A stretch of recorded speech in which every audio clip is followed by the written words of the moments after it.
Welcome to the program. Shortly I'll be talking with journalist Bob Woodward of Watergate fame about his startling revelations on White House tensions with the military over the war in Afghanistan. But first, a guide for water allocation in Australia's beleaguered Murray Darling Basin is due to be released tomorrow, and already irrigators are up in arms over reports that it might recommend cuts of up to 37%.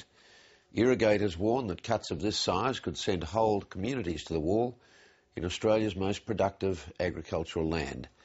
But at the same time, environmentalists insist that despite the recent rain, the Murray-Darling is a river still in crisis, and substantial reforms are necessary to ensure its long-term viability. Matt Peacock reports.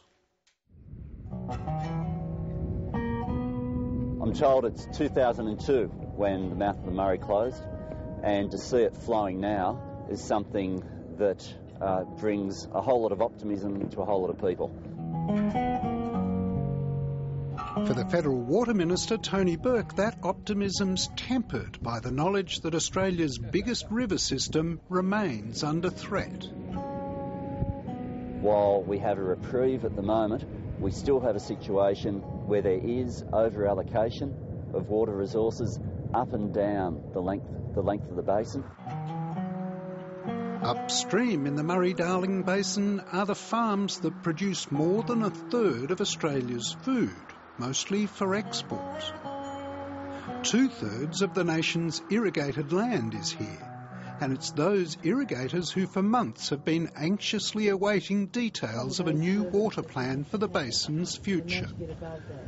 Where do we stand? We don't know where our future is. Let's know exactly where we go, and at least we can plan. So the simple solution is take water off irrigators and run it down the river. It's just putting incredible angst on everybody. Tomorrow the Murray-Darling Basin Authority will release its guide, and there are reports already that it'll be recommending cuts to water entitlements of between 27 and 37%. A prospect that had farmers at today's Elmore Field Day in Victoria outraged.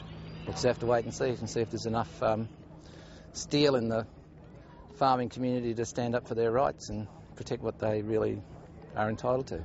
It'll be just devastating on the whole farming community. If these numbers are true, it certainly would be a devastating outcome for regional Australia. This would unquestionably cost jobs, but also put pressure on food prices going up and threaten the viability of farms that have been in families for generations.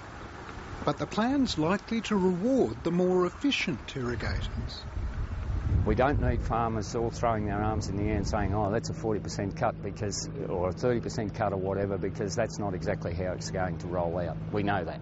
Within the last 80 years, we've increased the amount of water we take from the river by 500%.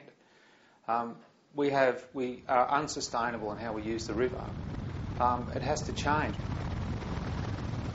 Despite the recent record rains, the river's still in urgent need of rescue, according to the Conservation Foundation's Paul Sinclair.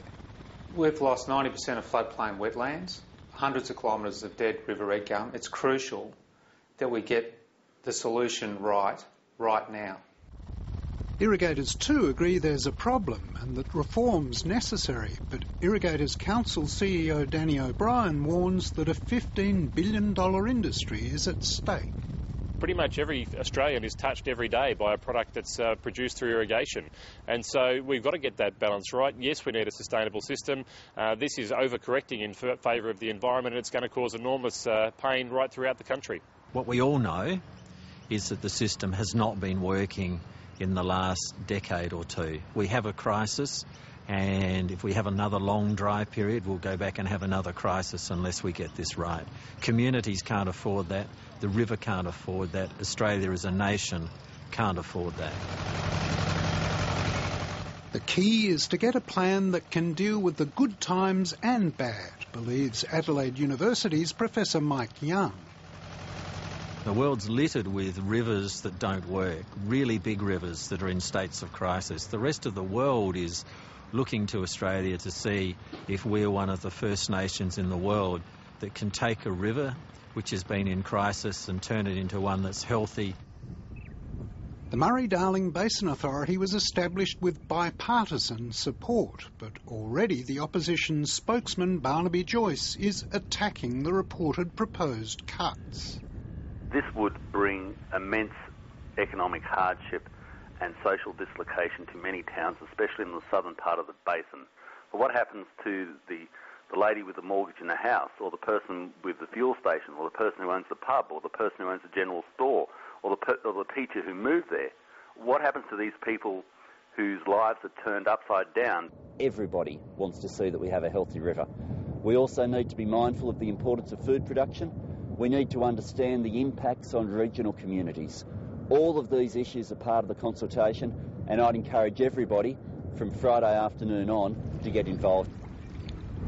That consultation's likely to last well into next year before any legislation is brought before Parliament.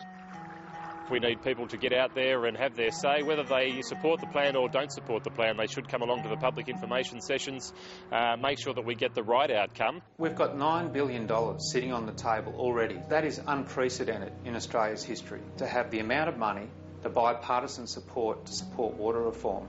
It's an opportunity we cannot afford to miss.